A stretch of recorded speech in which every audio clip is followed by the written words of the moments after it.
There is a particular kind of silence that comes over you at 30,000 feet, when you've just watched your marriage end in the boarding line, and no one around you has any idea it happened. My name is Renata Cole, and I have spent the last 9 years of my life learning how to keep my face perfectly still while everything underneath it burns. I learned it the first year, when I found the hotel receipts and said nothing. I learned it again the third year, when I found the messages and told myself I was protecting our son. I learned it so well that by the time Vivian Hale boarded that plane directly behind me, draped in a coat I recognized from our closet, laughing loud enough for the entire jet bridge to hear that she'd be keeping his seat warm from now on, I didn't flinch. I didn't turn around. I simply handed the gate agent my boarding pass and walked forward. My husband stood near the counter the entire time, close enough to touch, pretending he didn't know either of us. 15 years of marriage, reduced to a man studying his phone very intently, while his wife and his mistress boarded the same first-class cabin 4 rows apart. I took my seat. I ordered a coffee. I did not cry, and I did not make a scene, because I had already decided, somewhere over the last several months of quiet observation, that scenes were for people who hadn't yet figured out what they actually had. 3 hours into that flight, somewhere over open water, a flight attendant leaned down beside my seat and placed an envelope in my hands. It had been left at the check-in counter, she said, with strict instructions that it not be given to me until we were airborne. I recognized the handwriting on the front before I even turned it over. I hadn't seen it in 15 years. I had never expected to see it again. And I understood, holding that envelope in my lap while my husband sat 4 rows away with the woman replacing me, that whatever was inside it was about to change every single thing I thought I understood about my own life. 9 years ago, I made a decision that I told myself was temporary. A pause, a strategic silence, while I figured out what to do with what I'd found. It never stopped being temporary. That's the part I understand now that I didn't understand then, that some silences have a way of calcifying into a whole architecture of a life, until one day you look up and realize you built an entire marriage on top of a lie you told yourself about your own patience. I met Julian Cole when I was 26, waiting tables at a restaurant in the financial district to pay for the last year of my accounting degree. He was charming in the specific way successful men learn to be charming, attentive without being needy, generous without being showy, the kind of man who remembered the names of your coworkers and tipped well enough that people talked about it after he left. I fell for him slowly, and then all at once, the way you do at that age, before you've learned to ask the questions that matter. We married 18 months later. I gave up the restaurant job for an entry-level position at a firm his family had connections to, told myself it was a step up, and spent the better part of a decade building a career that, if I am honest, I built almost entirely on my own merit while everyone around me assumed I'd been handed it. That mattered later. I didn't know it would, at the time. The first receipts I found were in year 1, a hotel 40 minutes from our apartment, dated for a weekend he'd told me he was in Chicago for work. I remember standing in our kitchen holding that piece of paper and feeling something in my chest go very quiet and very cold, the way water goes still right before it freezes. I didn't confront him. I told myself I needed more information before I said anything I couldn't take back. I got more information. Over the years, I got a great deal of it. What I never got was the courage, or perhaps it wasn't courage I was missing, perhaps it was simply the math. Julian's family controlled a private equity fund, worth more than I could have built alone in 3 lifetimes, and by year 4, I had a son, Theo, and a mortgage, and a mother-in-law, Constance, who had made it clear in 100 small ways that women who couldn't hold a marriage together didn't hold on to much of anything else in her family either. So I stayed quiet. I kept working. I kept my own accounts separate in ways that looked, to anyone glancing at them, like ordinary financial prudence rather than what they actually were. A woman quietly building an exit she wasn't yet sure she'd ever use. Vivian Hale entered the picture 2 years ago, though I didn't have a name for her until 8 months in. She worked in the marketing department of Julian's firm, 29 years old, the kind of effortlessly confident that only comes from never once having been told no. I watched her at company events, watched Julian's eyes find her across rooms he thought I wasn't paying attention to, and I did what I had always done. I noted it, I filed it away. I said nothing. What I did not expect, on the morning of our flight to Julian's cousin's wedding in Santa Barbara, was for either of them to stop pretending. I arrived at the gate early, the way I always did, coffee in hand, boarding pass ready. I saw Julian near the counter 15 minutes later, and I saw Vivian appear behind him another 5 minutes after that. And I understood, watching the two of them fail to acknowledge each other in a way that was somehow more damning than if they had simply stood together, that something had shifted. That whatever careful containment had existed around this for the last 8 months had quietly broken down. She boarded directly behind me. She said what she said, loudly enough that 3 people in the boarding line turned to look at me instead of her, waiting, I imagine, to see what I would do. I did nothing. I have gotten so very good at doing nothing that it no longer even costs me anything to perform it. But sitting in my seat with that coffee going cold in the tray table, watching Julian walk past me to his seat without a single glance in my direction, I understood something had ended that had nothing to do with any decision I would eventually have to make. It had already ended. I was simply the last person in that airport who hadn't fully admitted it yet. Which is why, when the flight attendant placed that envelope in my hands 3 hours later, my first thought wasn't confusion.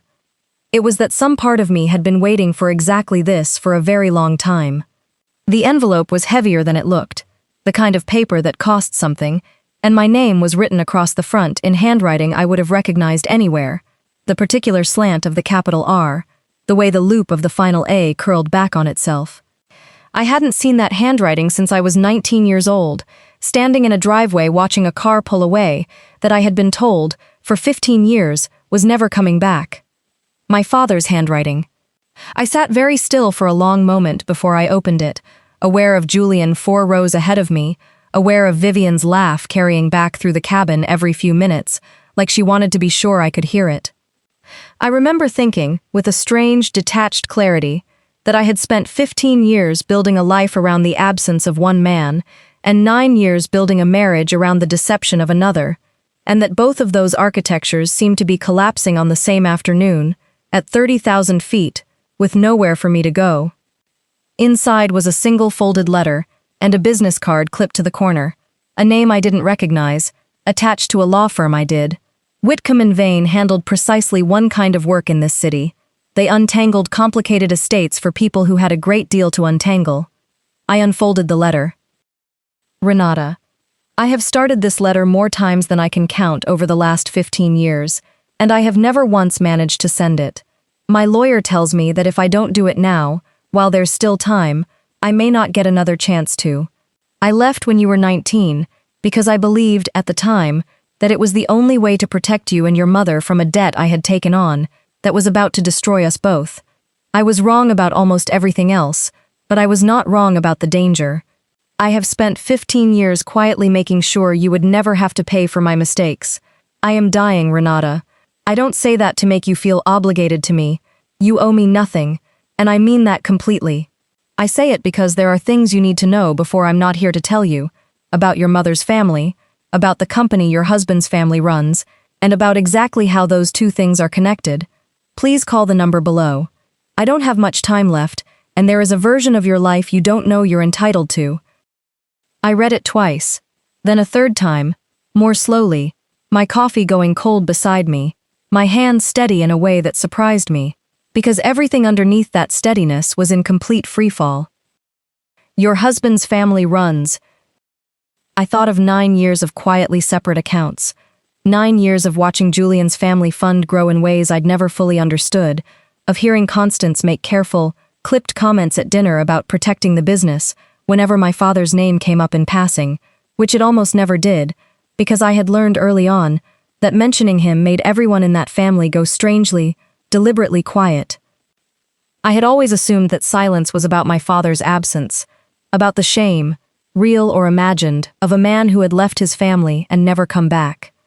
I was beginning to understand, somewhere over the Atlantic with a stranger's business card in my hand and my husband's mistress laughing 4 rows ahead of me, that the silence might have been about something else entirely. I looked up the aisle at the back of Julian's head, at the careful, practiced way he was not looking at me, and I made a decision that felt less like anger and more like the closing of a very long, very patient loop. I took out my phone, and even though there was no signal at 35,000 feet, I opened a blank note and began to write down everything I could remember, every strange comment, every closed-door conversation, every time Constance had gone quiet at the mention of my father's name, because I intended to have every piece of it ready the moment we landed.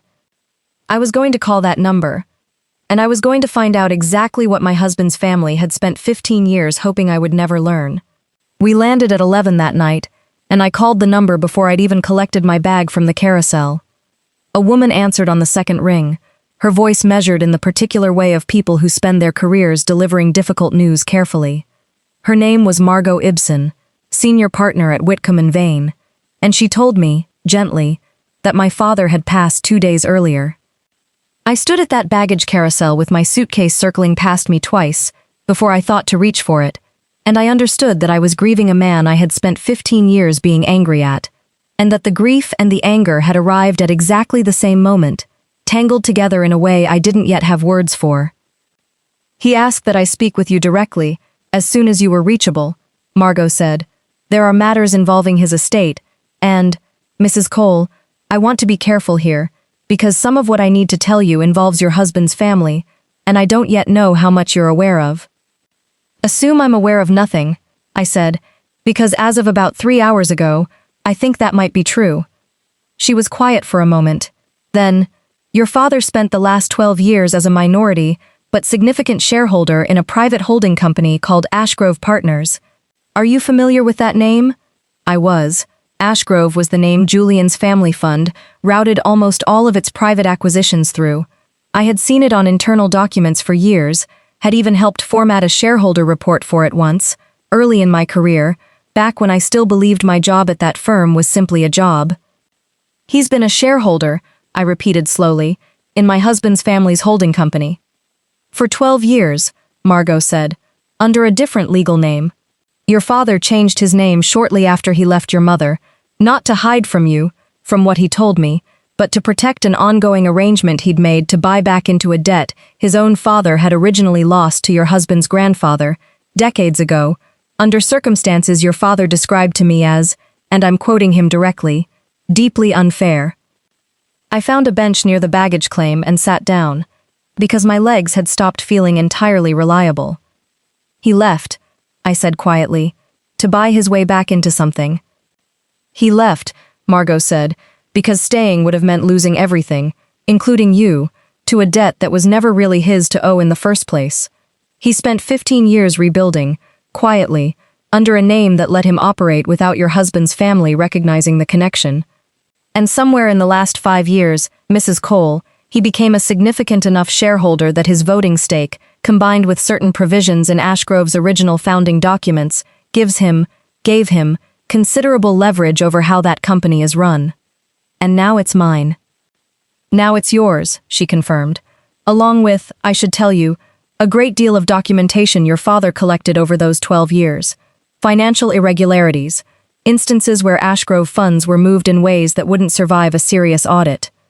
He told me he'd been building a case, slowly, patiently, for years, not out of vengeance, he was very clear about that, but because he wanted you to have real leverage, real protection, whenever you finally needed it. He said he had a feeling you would need it eventually. He said you always struck him, even as a girl, as someone who noticed everything and said nothing until exactly the right moment. I thought of Constance's careful silences at every family dinner. I thought of Julian's easy, practiced charm, and the receipts I'd found in year 1, and every year after.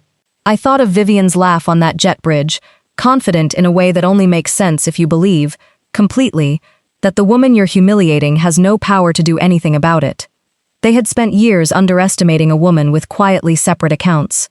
They had no idea they'd also spent years underestimating her father. "Mrs. Ibsen," I said, my voice steadier than I had any right to expect, "I'd like to see everything he collected, as soon as possible." "I thought you might," she said, and for the first time, I heard something that might have been the beginning of a smile in her voice. "There's a meeting on the calendar for next week, Mrs. Cole. Ashgrove's quarterly shareholder review. Your father was scheduled to attend before he passed." "Then I'll attend in his place," I said. "I should mention," Margot added, Your husband will almost certainly be in that room. I looked out at the airport traffic circling past the terminal doors, headlights sweeping across the glass, and felt something settle into place inside me that had been unsettled for the better part of a decade.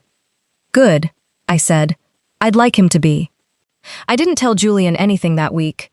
I want to be honest about how strange that was, sharing a house, a bed, a son's bedtime routine, with a man I now understood I was preparing to face across a boardroom table, and saying nothing about it at all. But I had learned, over 9 years, that information was the only currency I had ever truly controlled in that marriage, and I was not going to spend it carelessly now, not when I finally had something worth protecting. He didn't mention Vivian either, not once. We moved through that week like two people performing a marriage for an audience of no one, and the strangest part was how easy it was, how well-worn those grooves had become, how naturally my face arranged itself into the expression of a wife who didn't know anything at all. I spent every spare hour I had at Whitcomb and Vane's offices, going through 12 years of documentation my father had assembled with a patience that, reading it, felt like the closest thing to a conversation with him I'd had since I was 19. He'd kept meticulous records, wire transfers routed through shell entities with names like Brindlewood Holdings and Castellan Ventures, disbursements that didn't match any legitimate Ashgrove business line, a pattern going back nearly a decade of funds moving out of the company and into accounts that, when Margot's forensic accountant traced them, led back to personal expenditures for Constance, and, more recently, a property in the Hamptons that had never appeared on any family disclosure Julian had ever shown me. Your father believed, Margot told me on my 4th visit, sliding a folder across the table, that your husband didn't fully know the extent of it, that most of this was his mother's doing, going back to a period when the fund was underperforming, and she began, quietly, carefully, supplementing the family's personal finances at the company's expense. Whether Julian knew and chose not to look too closely is a separate question, but your father's read was that Constance built this, and Julian simply learned not to ask. I thought about that for a long time. About a man who had learned not to ask questions his entire life, because not asking had always been easier, and about a mother-in-law who had spent 3 years correcting my grammar and questioning my lipstick while quietly siphoning money out of a company that, as it turned out, I now had a legal claim to scrutinize. The night before the shareholder meeting, Theo asked me, apropos of nothing, why I'd been staying up so late every night that week. He was 8, sharp in the particular way children are sharp when they sense something in a house has shifted even if they can't name it. I'm getting ready for something important, I told him, something I should have started a long time ago. Is it about Dad? He asked, and the directness of it startled me. It's about our family, I said. All of it. I promise I'll explain when I can. He nodded, satisfied in the way children are satisfied by honesty even when it isn't complete, and went back to bed, and I sat alone at the kitchen table with my father's files spread out in front of me, and understood, fully, for the first time, that whatever happened in that boardroom the next morning, I was no longer doing this quietly for myself. I was doing it for a boy who deserved to grow up in a family built on something more honest than the one I'd spent 9 years maintaining. Margot called me that night, close to 11. One more thing you should know before tomorrow, she said. Ashgrove's bylaws include a clause your father was very specific about. Given the size of the voting stake you've inherited, combined with documented evidence of financial irregularity, you have standing to call for an emergency independent audit, effective immediately, upon request, in the meeting itself. It would freeze all discretionary fund movement until the audit concludes. How long would that take? Months, typically, long enough to be genuinely disruptive to anyone relying on quiet access to that money. I sat with that for a moment, turning it over. Do it, I said. Tomorrow, the moment I have the floor. You understand what that will look like, walking in cold, requesting that in front of the whole board. I understand exactly what it will look like, I said, and for the first time since that jet bridge, since the coffee gone cold in my hand, since 15 years of not knowing what my father had actually spent his life building, I felt something that wasn't grief and wasn't anger. It felt like the ground, finally, holding still beneath me.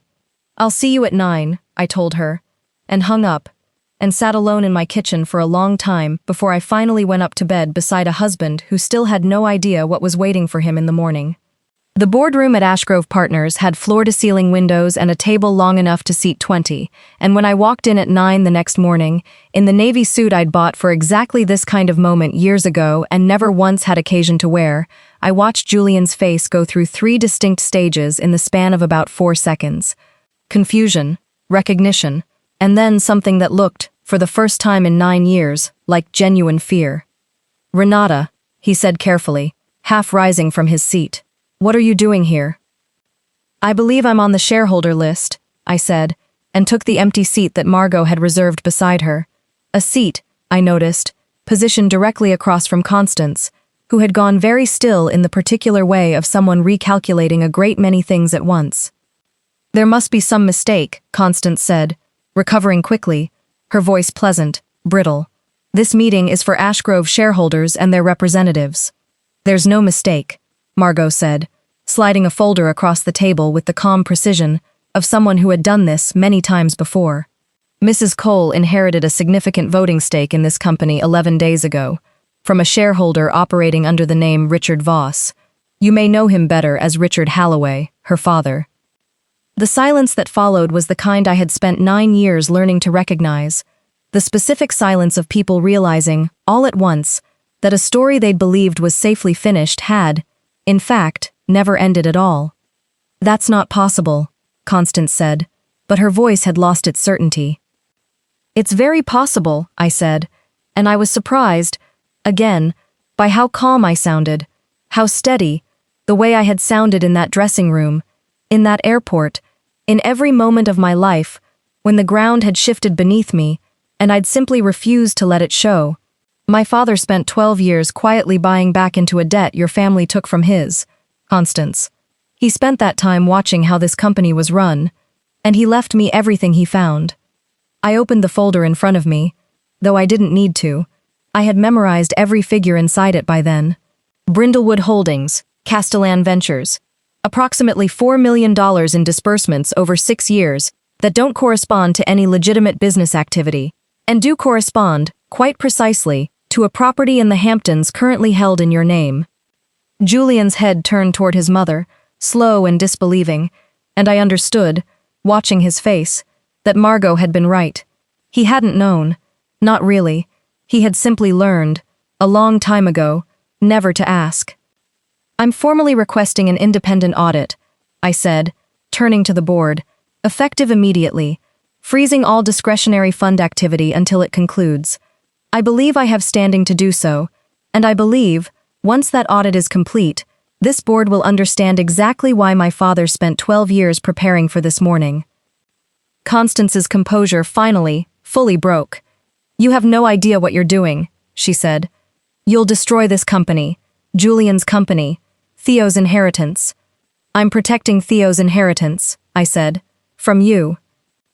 I stood, buttoning my jacket, and looked at Julian one last time, really looked at him, the way I hadn't allowed myself to in years, and felt, instead of anger, something quieter and more final. Not hatred, just clarity. "I'll be filing for divorce this week," I said. "You can tell Vivian she can keep the seat. I don't need it anymore." I walked out of that boardroom without waiting for a response, past the floor-to-ceiling windows, into a hallway full of morning light, and for the first time in 15 years, I felt like I was walking toward my own life, instead of quietly managing my way through someone else's. My father never got to see the audit that followed, or the settlement that came after it, or the small, private company I eventually built with what remained, one that bore, at Margot's gentle suggestion, the name Halloway. But I think, somewhere, he knew exactly what he was leaving me. Not just money, not just leverage. The one thing 15 years of silence had never been able to give me on its own. Proof that I had been right to keep paying attention all along. If this story moved you, make sure to subscribe to the channel. There's a new story waiting for you every week, and you won't want to miss what comes next.